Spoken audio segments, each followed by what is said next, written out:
네, 셧다운 우려 그리고 셧다운 시작에도 흔들리지 않던 미국 뉴욕 증시. 하지만 미국 증시의 하락을 견인하는 건 미중 무역 갈등이었나 봅니다. 일단 미중 무역 갈등이기 때문에 중국으로의 매출 비중이 높은 기업들이 급락하는 모습을 보였습니다. 그 안에서도 기술주들의 낙폭이 두드러졌는데요. 장 전, 그러니까 프리장과 개장 초반에는 분위기가 나쁘지 않았지만 장 전에 중국에서의 뉴스가 나오고 그리고 장 중에는 트럼프 대통령이 SNS에 게시글을 게시하면서 전반적으로 하락하는 모습을 보였습니다. 테슬라 같은 경우는 RBC에서 리포트가 한 가지 나왔습니다. 옵티머스 기회로 다시 한번 반등을 꾀할 것이다 라고 이야기하면서 목표 주가를 상향하는 리포트가 나왔지만 그럼에도 불구하고 5%대 급락한 모습 확인하실 수가 있고요. 애플 같은 경우에도 모건 스탠리 측에서 아이폰 17에 대한 수요 아직까지 폭증하고 있다라고 단언하긴 이르다라는 이야기 나왔다는 점도 체크하겠습니다. 아마존과 메타 같은 경우에는 중국으로의 우려감이 조금 더 부각됐습니다. 중국 공장에서 제품을 공급해오는 아마존이기 때문에 이 지금 현재 나오고 있는 미중 갈등에 대한 우려감이 다시 한번 재부각됐고요. 메타 같은 경우에도 중국 기업들이 사용하는 인스타그램 그리고 페이스북에 대한 광고 매출이 감소할지도 모른다라는 우려감이 나오면서 이날 3.85% 매물이 출회됐습니다. 그럼 전반적인 분위기는 어땠는지 다음 장 히트맵 통해서 알아보시죠. 다음 장 통해서 체크해 보겠습니다. 한눈에 보더라도 정말 빨갛게 물들어 있는 모습을 확인하실 수가 있는데요. 이날 저랑 가장 가까이 있는 필수 소비재단을 제외하고는 모두 하락하는 모습을 보여줬습니다. 또다시 시작된 무역 갈등 때문에 시장이 급락하게 되었다라고 풀이하시면 좋을 것 같은데요. 개장 전부터 중국에서 여러 가지 뉴스가 나왔습니다. 히토류뿐만 아니라 선박 항만에 대한 수수료를 추가로 부과하겠다라고 이야기하기도 했고 또 퀄컴에 대한 노이즈가 나왔는데요. 이스라엘과 계약할 당시 반독점범을 위반한 혐의가 있다라고 언급되기도 했습니다. 개장 전에 이런 이야기가 나왔음에도 불구하고 장 초반에는 좀 상승 흐름을 이어가던 미국 뉴욕 증시.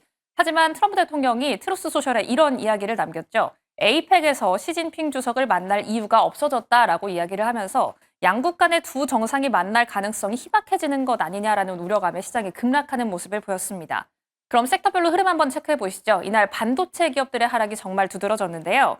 생산에 대한 불안감도 다시 한번 부각을 받으면서 필라델피아 반도체 지수 이날만 6% 넘게 급락하는 모습을 보였습니다. 엔비디아의 4%대 낙폭 이후로 노이즈가 있었던 퀄컴도 7% 넘게 하락했고요. AMD 같은 경우에도 7.72% 하락하는 모습을 보였습니다. 그렇다면 AI주 같은 경우에는 어땠을까요? 기술적으로 좀 실적이 나온 종목들 외에는 희비가 엇갈리는 모습을 보여줬습니다. 슈퍼마이크로 컴퓨터 8% 넘게 급락했지만 어플라이드 디지털 같은 경우에는 양호한 실적을 발표하면서 이날 상승하는 모습을 보였다는 점도 확인하겠습니다. 그렇다면 리튬 가격 같은 경우에는 어땠을까요? 중국에서 리튬 가격이 하락했다라는 이야기가 나오면서 지금까지 상승이 조금 돋보였던 리튬 아메리카 그리고 앨범알 같은 경우도 하락하는 모습을 보여줬고요. 에너지주 같은 경우에도 희비가 엇갈렸습니다. 오클로는 6%대 개별 모멘텀으로 상승했다면 뉴스케일 파워는 하락했다는 점도 챙겨가시기 바랍니다. 마지막으로는 미국 증시에 상장되어 있는 중국 기업들도 하락세를 보였습니다. 알리바바가 8.45%, 핀도더 같은 경우에도 5% 넘게 급락했다는 점도 확인하겠습니다. 그럼 어떤 뉴스가 나왔고 어떤 공방이 펼쳐졌길래 이런 사태가 연출이 된 건지 다음 장 브리핑 통해서 만나보시죠.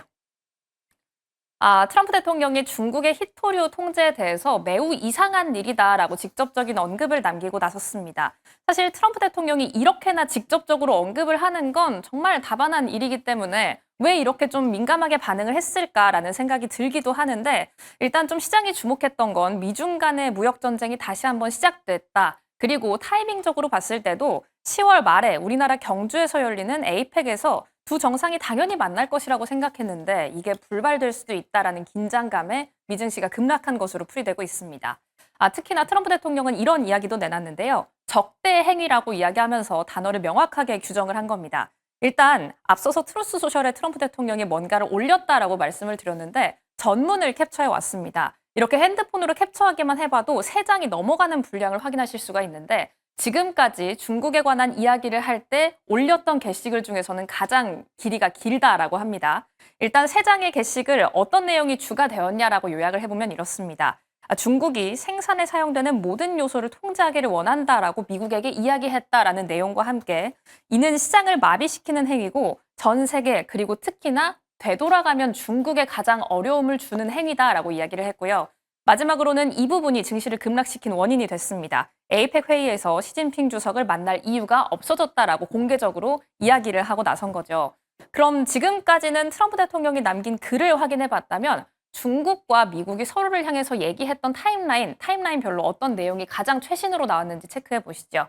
중국 같은 경우에는 우리가 알고 있는 소식입니다. 생산 요소를 포함해서 희토류를 통제하겠다라고 이야기를 했는데요. 단순히 희토류를 내보내는 것만 통제하는 것이 아니라 자석 같은 경우나 반도체 칩 같은 경우에 자신들의 희토류가 들어간다면 이걸 내보내는 과정을 조금 더 심사를 까다롭게 하겠다라는 겁니다. 이에 대해서 미국 측은 이렇게 이야기했습니다. 사실 장이 종료하고 나서 트럼프 대통령이 추가적으로 이야기한 내용이 있는데 대중국 관세에 대해서 추가적으로 100%를 물리겠다. 그리고 너희가 희토류를 한다면 우리는 소프트웨어에 대해서도 추가적인 제재를 가하겠다라고 이야기를 했는데요.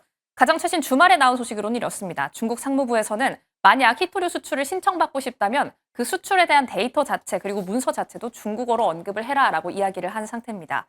계속해서 갈등이 좀 짙어지고 있는데 지금 이 안에서 투자 전략은 좀 어떻게 잡아봐야 유효할까요? 지금부터 바로 고민해 보시죠.